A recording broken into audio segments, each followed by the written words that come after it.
Hello जी। इस video में आप सभी का बहुत बहुत स्वागत। मेरा नाम है गोविंदा शर्मा और आज के इस सेशन में हम डिस्कस करने वाले हैं अकाउंटिंग रेशियोज और जिसमें की पहली कैटेगरी है लिक्विडिटी रेशियोज। जितने भी स्टूडेंट्स क्लास 12th में हैं, बीकॉम में हैं, एमकॉम में हैं, उन सभी के लिए ये टॉपिक इंपॉर्टेंट है। फिलहाल इस वीडियो में लिक्विडिटी रेशियोज ही मैं डिस्कस करूंगा और आने वाली वीडियोस में मैं रेशियोज की और कैटेगरी भी डिस्कस करूंगा और मैं उनके न्यूमेरिकल्स भी करवाऊंगा। फिलहाल थियोरेटिकल कॉन्सेप्ट है कि लिक्विडिटी रेशियोज क्या होते हैं।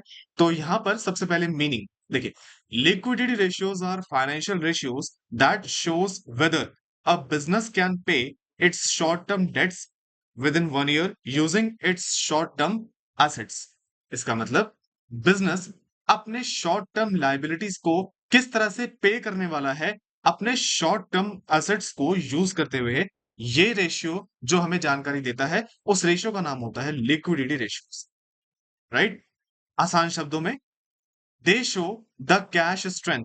ये दिखाता है हमारे बिजनेस की कैश स्ट्रेंथ, कैश पे करने की क्षमता, कैश पे करने की ताकत, राइट। और कह सकते हैं आप short term paying ability. Business की शॉर्ट टर्म पेइंग एबिलिटी को जो दर्शाते हैं वो हमारे होते हैं लिक्विडिटी रेशियोज, राइट। अच्छा, ये नाम क्यों रखा गया? Why the name liquidity ratios, right? The word liquidity means how quickly something can be turned into cash. Liquidity का मतलब होता है कुछ भी ऐसा जो जल्द से जल्द कैश में कन्वर्ट किया जा सकता है। यहाँ पे कुछ एग्जांपल्स दिए गए हैं, जैसे कि आप देख सकते हैं कैश, भाई ये तो सीधा सीधा लिक्विड है। बैंक बैलेंस, ये भी सीधा सीधा लिक्विड है। इन्वेंट्री की जब बात आती है ना, तो देखिए लिक्विड ये उतना ज्यादा नहीं है, राइट। क्यों नहीं है ज्यादा? क्योंकि it can't be sold instantly. आप एकदम से तो इन्वेंट्री को उठाकर हम बेच नहीं देंगे ना। जैसे यहाँ पे लिखा हुआ है how quickly something can be turn into cash.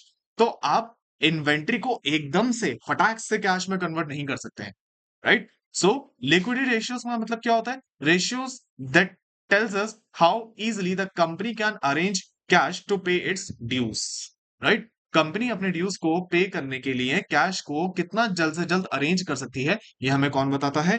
Liquidity ratios, right. तो लिक्विडिटी रेशियोज क्यों इंपॉर्टेंट है? हालांकि अब तक आपने फॉलो किया है तो आप काफी हद तक समझ चुके होंगे, बट फिर भी let's read out. They help check the health of a business in short term. बिल्कुल सही बात है जी। बिजनेस की शॉर्ट टर्म में एक तरीके से हेल्थ क्या है उसको चेक करने का काम करता है लिक्विडिटी रेशियोज, राइट। ये हमें दिखाते हैं कि कितना जल्द से जल्द बिजनेस अपने शॉर्ट टर्म पेमेंट्स को कर सकता है। Creditors and banks use these ratios to decide whether to give the loans or not. यही रेशियो जो होता है इसके जरिए क्रेडिटर्स और बैंक्स डिसाइड करते हैं कि उन्हें हमें लोन देना है। आई मीन वो लोग हमें लोन दें या ना दें, इसका डिसीजन लेने के लिए वो लोग यानी कि क्रेडिटर्स और बैंक्स हमारा लिक्विडिटी रेशियो जो है वो स्टडी करते हैं। लो लिक्विडिटी में लीड टू डिलेड पेमेंट्स। भाई जाहिर सी बात है, अगर आपकी लिक्विडिटी लो है तो आपकी पेमेंट्स भी डिले होने वाली हैं। और कहीं ना कहीं अगर आपकी पेमेंट्स डिले हुई तो आपकी बिजनेस की कहीं ना कहीं उससे क्या जनरेट होगी? Bad reputation. और हाँ, अगर ये चीज लॉन्ग रन के लिए चली ना तो आप लीगल ट्रबल्स में भी आ सकते हैं। Okay, last point. How liquidity ensures sorry high liquidity ensures smooth running of the business operation. भाई सीधी सी बात है, आपकी लिक्विडिटी जितनी ज्यादा हाई होगी उतना ही ज्यादा आपका बिजनेस स्मूथ रन करेगा। अच्छा, कैलकुलेट कैसे करते हैं हम? We calculate them to check, oh sorry, why do we calculate liquidity ratios, right? So we calculate them to check if the business can survive short term financial pressure. Business अपने short term financial pressure को किस तरह से survive करेगा, इस चीज को check करने के लिए हम लिक्विडिटी रेशियोज कैलकुलेट करते हैं।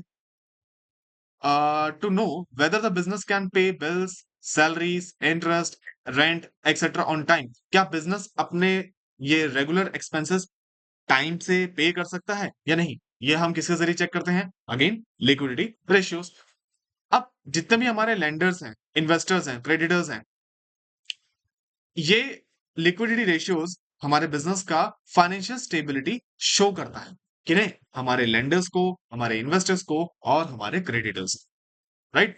तो this was all about the liquidity ratios. And अब आगे बढ़ते हैं तो लिक्विडिटी रेशियोज कितने किस्म के होते हैं, कितने टाइप के होते हैं? तो यहाँ पे दो लिक्विडिटी रेशियो होते हैं। एक होता है करंट रेशियो और जो दूसरा है जो नीचे अभी आगे चल के नोट्स में आएगा उसे हम कहते हैं क्विक रेशियो। जब बात आती है करंट रेशियो की तो इसका मीनिंग क्या होता है? Current ratio tells us whether the business has enough current assets to pay its current liabilities. Business के पास कितने करंट एसेट्स हैं अपनी करंट लायबिलिटी को पे करने के लिए। अगर आप इस चीज को एक इक्वेशन या फिर एक मैथमेटिकल उसमें एक्सप्रेशन में देखें तो इसका फॉर्मूला बनता है current ratio equals to current assets upon current liability. ये जो मैं आपको बता रहा हूँ ये बहुत छोटी छोटी और इंपॉर्टेंट इन्फॉर्मेशन है। ये एमसीक्यूज में और बहुत सारी इस तरह से छोटी छोटी वन वन वन मार्क्स के क्वेश्चंस में आपसे पूछी जा सकती है। राइट।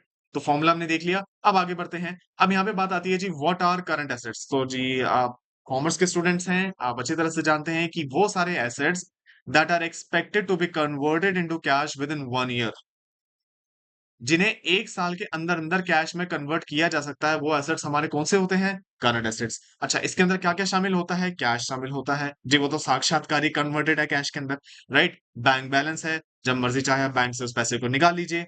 अच्छा, then we have bill receivable, debtors. Okay, यहाँ पर अब कुछ अकाउंट्स के स्टूडेंट्स को कंफ्यूजन हो सकती है कि बिल रिसीवेबल और डेटर्स में क्या अंतर होता है। देखिए, होते दोनों डेटर्स ही हैं, लेकिन डिफरेंस सिर्फ इतना होता है कि जो बिल रिसीवेबल्स है ये एक्चुअल में बिल्स ऑफ एक्सचेंज है। यानी कि हमारे पास कुछ ऐसे रिटर्न में अ, कुछ प्रोमिसेस रखे हुए हैं जो कि हमारे डेटर्स ने खुद साइन करके हमें दिए हैं कि भाई वो हमारा पेमेंट इस डेट को या जो अभी अपकमिंग फ्यूचर डेट है उसमें वो हमारा पैसा हमें दे देंगे। हमारे पास एक रिटर्न प्रूफ है उस चीज का। वेर एज जो डेटर्स की बात करते हैं तो ये रिटर्न प्रूफ एज सच कोई प्रॉमिस नहीं है। लाइक ये जस्ट लाइक एक ट्रस्ट के ऊपर है कि डेटर्स आने वाले टाइम में उस चीज का पेमेंट कर देंगे, ये केवल हमारा एक ट्रस्ट है। लेकिन बिल रिसीवेबल एक रिटर्न प्रूफ है हमारे पास। राइट। तो दोनों होते डेटर्स ही हैं, बस डिफरेंस सिर्फ इतना होता है कि बिल रिसीवेबल का मतलब हमारे पास एक return proof. Then we have inventory, yes, हमारे सारे stock items. Then we have prepaid expenses, it means वो खर्चे जो ड्यू डेट आने से पहले ही हम एडवांस में पे कर देते हैं। Then we have short term investments, right, ऐसी इन्वेस्टमेंट्स जिनको हम फटाक से सेल आउट करके कैश में कन्वर्ट कर सकते हैं। तो ये सारे जो हमारे एग्जांपल्स होते हैं ये सब किसके अंदर कवर अप हो जाते हैं? Current assets. Then we have current liabilities. So liabilities that can be that need to be paid within 1 year, like creditors, accounts payable, bills payable. Again, difference same है. Creditors इस बार क्या है ना, इस बार हमारे क्रेडिटर्स ने हमसे एक रिटर्न प्रॉमिस ले रखा है कि आने वाली इस फ्यूचर डेट को हम उन्हें पे करेंगे। तो उन हमारे पास जो रिटर्न में रखा हुआ है दैट इज बेसिकली व्हाट, क्या बोलते हैं, bills payable. And creditors it means again वही बात आ जाती है, ये ट्रस्ट के ऊपर है कि हम, जाहिर सी बात है, हम अपना पेमेंट कर देंगे, बट कहीं ना कहीं अनसर्टेनिटी है कि भाई अगर कुछ और प्रॉब्लम हो जाती है तो हो सकता है पेमेंट डिले हो जाए, हो सकता है हम पे ना कर पाए, बहुत सारे रीजन है। Then we have outstanding expenses. Outstanding expenses की जब बात की जाती है तो ये वो खर्चे होते हैं जिनकी ड्यू डेट निकल चुकी होती है और अभी तक हमने उनका भुगतान नहीं किया होता। Then we have bank overdraft. जाहिर सी बात है हमारे जो करंट अकाउंट्स होल्डर्स होते हैं, आप जानते हैं सभी कि बिजनेसमैन के हमेशा करंट अकाउंट्स होते हैं, तो ऐसे केस में कभी भी अगर उनका बैलेंस नेगेटिव जाता है तो बैंक उन्हें शॉर्ट टर्म लोन प्रोवाइड करते हैं। राइट। तो और again we have the category of short term loans. तो ये सब चीजें एग्जांपल्स जो है आप देख सकते हैं किसके अंदर कवर अप होते हैं, करंट लायबिलिटीज के अंदर। राइट। तो इन सभी लायबिलिटीज को पे करने के लिए, ध्यान से सुनिएगा, इन सभी लायबिलिटीज को पे करने के लिए क्या हमारे पास इनफ करंट एसेट्स है? तो ये रेशियो कौन बताता है, कौन सा रेशियो होता है, क्या नाम होता है इस रेशियो का? Yes, the right answer is liquidity ratio, और उसके अंतर्गत current ratio, which means current assets upon current liability. Okay, चलिए अब आगे बढ़ते हैं। बहुत इंपॉर्टेंट पार्ट, आइटम्स भी eliminate while calculating the current assets. कुछ ऐसे आइटम्स जिनको हमें एलिमिनेट करना होता है करंट एसेट्स को कैलकुलेट करते समय। तो सबसे पहले यहाँ पे देखिए, यहाँ पे दो वर्ड्स यूज किए गए हैं, loose tools and spares. MCQ में आ सकता है, बहुत इंपॉर्टेंट है। They are not included in inventory for liquidity ratio purposes. जब भी आप इन्वेंट्री को कंसिडर करेंगे तो उसके अंतर्गत आप लूज टूल्स एंड स्पेयर्स को कंसिडर नहीं करेंगे, आई मीन टू से आप उन्हें इंक्लूड नहीं करेंगे। अच्छा, ऐसा क्यों होता है? Loose tools and spare parts are not easily sellable and are used within the business, not meant for resale, so they are not liquid. Right. ये वो पार्ट्स और ये ऐसी चीजें होती है जो कि इजीली सेल नहीं की जा सकती। राइट। और इनको बिजनेस में डेली पर्पस से जो है वो यूज किया जाता है। ठीक है, इन्हें रीसेल नहीं किया जाता, इन्हें बिजनेस के अंदर इस्तेमाल किया जाता है। राइट। इसका खैर और एक्सप्लेनेशन देखते हैं। लूज टूल्स का मतलब क्या भाई, देखिए हैमर्स है, रेंचेस हैं, स्क्रू ड्राइवर्स हैं, पेंच कर्स वगैरह वगैरह, मशीन के कुछ पार्ट्स हो गए, ये सब ट्रीट ये इन सबको ट्रीट किया जाता है फिक्स्ड यूज्ड आइटम्स। ये ऐसा आइटम्स हैं जिन्हें हमें रेगुलरली यूज करना पड़ता है। ये आइटम्स ऐसे होते हैं जो हमारे मेंटेनेंस में और प्रोडक्शन में यूज किए जाते हैं। भाई सपोज कीजिए आपका एक मैन्युफैक्चरिंग सेक्टर है और आप कुछ आइटम्स को मैन्युफैक्चर कर रहे हैं, तो उस टाइम पे इन टूल्स का बहुत ज्यादा रोल होता है। इनकी बदौलत ही कहीं ना कहीं मैन्युफैक्चरिंग को कर पाते हैं, उनका उसमें रोल होता है। तो ये ऐसे आइटम्स होते हैं जो कंपनी सेल आउट नहीं कर सकती, राइट? और अगर कर भी देती है, इवन इफ सोल्ड, अगर वो उन्हें बेच भी देते हैं, तो अभी वो एकदम से इस ट्रांजैक्शन को अपनी बुक्स ऑफ अकाउंट्स में रिकॉर्ड नहीं कर पाते हैं। और या कई बार अगर कर भी दें तो ये सेल ऐसी होती है जो इमीडिएट नहीं होती है, रेगुलर नहीं होती है, राइट? इसको और अच्छे से समझने के लिए एक एग्जांपल है। A car service centre has spare car parts worth rupees 1 lakh and loose tools worth rupees 50,000। एक कार शोरूम है, लाइक मतलब जो सर्विस सेंटर है, उनके पास 1 लाख रुपीज प्लस 50,000 का एक like spare parts and tools हैं। ये अब इनको डेली अपनी सर्विसेज के लिए यूज करते हैं। जो ये कार सर्विसिंग करते हैं उसके लिए इनको यूज करते हैं और ये इनको सेल आउट नहीं करते। तो अगर ये बिजनेस जो है, यानी कि ये जो कार सर्विस सेंटर है, अगर इस बिजनेस को अपने मैकेनिक की सैलरी पे करनी पड़ती है, if the business needs to pay its mechanics salary tomorrow, मतलब टुमारो कल ही पे करना है, तो ऐसे में वो अपने इन टूल्स को नहीं बेचेगा कैश को अरेंज करने के लिए, राइट? ऐसे में मैकेनिक की सैलरी पे करने के लिए ये अपने टूल्स को नहीं बेचने वाले। इसीलिए करंट एसेट कैलकुलेट करते समय हमें इनको, यानी कि ये जो लूज टूल्स होते हैं, इन सबको अपनी इन्वेंट्री से हटाना पड़ता है, राइट? ये एग्जांपल्स आप रीड करेंगे, आपको बहुत हेल्पफुल रहेगा और इसमें अपने आप जो न्यूमेरिकल्स करेंगे उसमें भी आप इसको यूज कर पाएंगे, राइट? ओके। अगला पॉइंट एक आता है जो डेटर से रिलेटेड। डेटर्स यानी कि account receivable are recorded at the net realisable value. अब नेट रियलाइजेबल वैल्यू क्या है? डेटर्स, भाई देखिए, डेटर्स जो है वो पे नहीं करेंगे, राइट? आई मीन टू से, कई बार डेटर्स जो है, जितने भी हमारे डेटर्स है, अब सारी की सारी पेमेंट हमारी हो सकता है ना भी है। हो सकता है कुछ डेटर्स के साथ कुछ प्रॉब्लम हो जाए, आने वाले टाइम में वो बैड डेट डिक्लेयर हो जाए, लाइक, और कुछ भी ऐसा रीजन हो जाए जिससे कि अमाउंट कलेक्ट ना हो पाए, right? So we record only those which what we expect to receive. हमें ये रिकॉर्ड करना जरूरी हो जाता है जो हम रिसीव कर सकते हैं। अब इसका एग्जांपल, सम कस्टमर्स में डिले पार्शियली पे और नॉट पे एट ऑल। भाई जी, कुछ कस्टमर ऐसा कर सकते हैं कि वो पेमेंट में थोड़ा सा लेट हो जाए, आधी पेमेंट कर दें और बोलें जी आधी पेमेंट आपको कुछ दिनों के बाद मिल जाएगी, या फिर वो हो सकता है पे ही ना करें। दैट मीन्स हो सकता है कि वो आने वाले टाइम में जो है क्या हो जाए, बैड डेट्स हो जाए। तो ऐसे केस में आपने सुना है कि हम बिजनेस में एक प्रोविजन क्रिएट करके चलते हैं जिसका नाम होता है प्रोविजन फॉर डाउटफुल डेट्स। ऐसे केस में हम क्या करते हैं, इस डाउटफुल डेट्स के प्रोविजन को अपने डेटर्स में से माइनस कर देते हैं। तो उसको माइनस करने के बाद जो हमारे पास आंसर आता है, that is known as net realisable value, which means the realistic amount of money we expect to collect.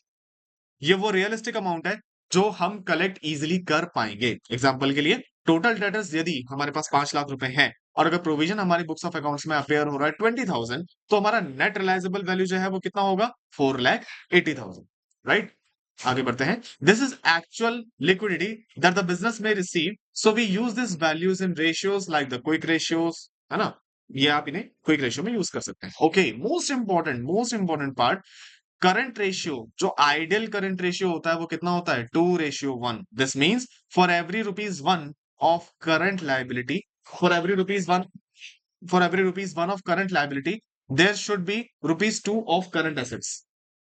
Current liability का 1 रुपया चुकाने के लिए आपके पास कम से कम 2 रुपए करंट एसेट्स होने चाहिए। This is the meaning of ideal current ratio, right? What does this mean? Business has doubled the asset compared to what it has to pay. It gives a good safety margin, right? सही सी बात है भाई, अगर आपको 1 रुपए का payment करना है और उसको पेमेंट करने के लिए आपके पास 2 रुपए हैं, तो ये एक सेफ्टी मार्जिन ही तो हुआ एक तरीके का। अच्छा, अब इससे रिलेटेड एक छोटी सी इंफॉर्मेशन ये आ जाती है कि व्हाट इफ अगर ये रेशियो 1:1 हो जाए तो, व्हाट इफ अगर ये रेशियो 1:1 से भी छोटा हो जाए तो, व्हाट इफ अगर ये रेशियो 3 रेशियो से ज्यादा है, क्योंकि देखिए आइडियल तो 2:1 है, लेकिन अगर उससे कम या उससे ज्यादा हो जाए तब क्या करना है? तो यहाँ पे होता है 1:1 का मतलब too much safety, sorry not much safety, any delay in cash flow can create problem. भाई सीधी सी बात है, अगर बिल्कुल 1:1 है, मतलब 1 रुपया चुकाने के पास के पास सिर्फ 1 ही रुपया है, तो थोड़ा सा ये मामला सेफ नहीं माना जाता है ना। अगर जरा से भी कुछ डिले हो गया तो वो प्रॉब्लम क्रिएट हो जाएगी। अगर 1:1 से भी नीचे चला गया तो जी ये तो बहुत ही डेंजरस है। और अगर ज्यादा चला गया तो भी ठीक नहीं है, क्योंकि too much idle money company is being too conservative, not using the money for making the profit. ये तो ऐसी बात हो जाएगी कि जी आपके पास पैसा इतना सारा है, या यूं कह लीजिए कि आपके पास कुछ करंट एसेट इतने सारे हैं कि आप उन्हें यूज ही नहीं कर रहे हैं, आप उन्हें यूटिलाइज ही नहीं कर रहे हैं अपनी प्रॉफिट मेकिंग एक्टिविटीज को करने के लिए, अपने बिजनेस को ज्यादा एक्सपेंड करने के लिए, या आगे अपने ऑपरेशंस को जारी रखने के लिए। कहीं ना कहीं आप कंजर्व कर रहे हैं, आप उन पैसों को बचाने की कोशिश कर रहे हैं, राइट? तो आइडियल रेशियो क्या होना चाहिए? 2:1। बहुत ज्यादा भी नहीं होना चाहिए, बहुत कम भी नहीं होना चाहिए। Okay, so next we have the quick ratio, और एमसीक्यू पॉइंट ऑफ व्यू से ध्यान रखिएगा, इसका नाम एक और होता है एसिड टेस्ट रेशियो। इसका मतलब quick ratio shows the business ability to pay the short term debts immediately without relying on inventory और द प्रीपेड एक्सपेंसेस। यानी कि करंट रेशियो के बाद अब आपको अपने शॉर्ट टर्म लायबिलिटी को पे करने के लिए अपनी इन्वेंट्री पर भी रिलाय ना रहना पड़े, और ना ही अपनी प्रीपेड एक्सपेंसेस पर रिलाय रहना पड़े। यानी कि अपने इन्वेंट्री यानी कि स्टॉक पर भी आपको डिपेंड ना होना पड़े, और अपने प्रीपेड एक्सपेंस पर भी रिलाय ना होना पड़े। तो ऐसा रेशियो जो आपको, है ना, जो आपको बताएगा कि अगर हम इन दोनों को हटा दें तो भी आपकी पेइंग कैपेसिटी कितनी है, तो ये आपका दिखाता है क्या? Quick ratio, right? इसका सीधी सी बात है, ये बेसिकली आप कह सकते हैं stricter test of liquidity, right? इसका फॉर्मूला क्या होता है? Quick assets upon current liabilities. आगे बढ़ते हैं, क्विक एसेट में क्या होता है? करंट एसेट्स में से आपको अपनी इन्वेंट्री हटानी है और प्रीपेड एक्सपेंसेस हटाने हैं, right? Because inventory is slow to sell. भाई सीधी सी बात है, इन्वेंट्री आपके पास पड़ी हुई है, तो इसका मतलब ये है कि बिल्कुल अभी हाथ के हाथ ही आप इसे बेच देंगे और हाथ के हाथ ही आपको पैसा मिल जाएगा? No, not possible. Prepaid expenses भी can't be converted into cash. भाई अगर आपने कोई पेमेंट एडवांस में कर दी है, तो आपका कुछ समय, जब तक ड्यू डेट नहीं आ रही तब तक आपके पास केवल एक राइट ही तो है उस पर्टिकुलर प्रॉपर्टी पर या उस पर्टिकुलर एसेट पर। इट डजंट मीन ना कि वो पैसा फटाक से कन्वर्ट हो जाएगा कैश में, नॉट पॉसिबल, राइट? तो यहाँ पे आइडियल जो होता है वो 1:1 होता है। यानी कि इसका मतलब ये होगा, देखिए अब यहाँ पे हमने करंट रेशियो के बाद क्विक रेशियो में आते आते इन्वेंट्री और प्रीपेड दोनों माइनस कर दिए, है ना? तो ऐसी परिस्थिति में हमारे पास जो क्विक रेशियो जो आइडियल माना जाता है वो है कि भाई 1 रुपया तो कम से कम होना चाहिए, है ना? मतलब आपके पास 1 रुपया कम से कम होना चाहिए अपनी 1 रुपए की लायबिलिटी को चुकाने के लिए। Enough liquid asset to cover debts without any delay, that's it, right? अब ना, अब इसके पीछे का लॉजिक क्या है? What is the logic behind eliminating certain items like stock, prepaid? चलिए अब एक बार देख लेते हैं। सीधी सी बात देखिए, inventory can't be used to pay a supplier tomorrow. कल ही अगर आपको सप्लायर का पेमेंट करना है तो आज आप आज ही ग्रेड में कैसे बेच देंगे? आई मीन आप बेच सकते हैं, बट क्या गारंटी है क्या बिकी जाएगी? No, not possible. अगर बिक भी गई, there is a time gap between the sale and receiving the payment, और इसी को कहना है कि वर्किंग कैपिटल साइकिल भी बोला जाता है। अगर बिक भी गया तो भी कौन सा आपको फटाक से पेमेंट मिल जाएगा? क्या पता आपको पेमेंट कुछ समय बाद मिले, राइट? और कुछ इन्वेंट्री तो जी समय के साथ साथ ऑब्सोलीट भी हो जाती है, डैमेज भी हो जाती है, अनसेलेबल भी हो जाती है, राइट? कहते हैं ना डेडिंग हो गई और बहुत सारे सामान खराब हो गया, बहुत सारी सिचुएशंस होती हैं। तो इन्वेंट्री पर आप रिलाय नहीं रह सकते कि वो हाथ के हाथ बिक जाएगी और आपका पेमेंट जो है वो हो जाएगा। एग्जाम्पल भी आप देख सकते हैं, a clothing store has 10 lakh rupees and designers dresses inventory, but fashion changes quickly. अब आपको पता है ये जी एक कपड़ों की एक गारमेंट शॉप है, उनके पास 10 लाख रुपए का सामान पड़ा हुआ है। अब फैशन जहां चेंज हुआ, क्या पता आधा से सारा स्टॉक आपका सेल आउट होने लायक बचे ही ना, तो आप क्या करेंगे? यानी कि आप इन्वेंट्री पर कैसे रिलाय रह सकते हैं? नहीं ना? तो so in a real emergency you can't count on in you can't, right? आप इन्वेंट्री पर डिपेंड नहीं रह सकते, कब? रियल इमरजेंसी वाली परिस्थिति में।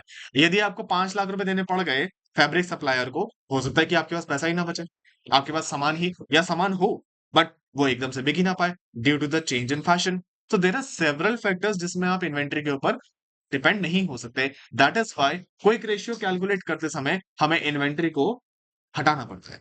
अच्छा, प्रीपेड एक्सपेंस का भी सुन लीजिए, क्यों हटाए जाते हैं?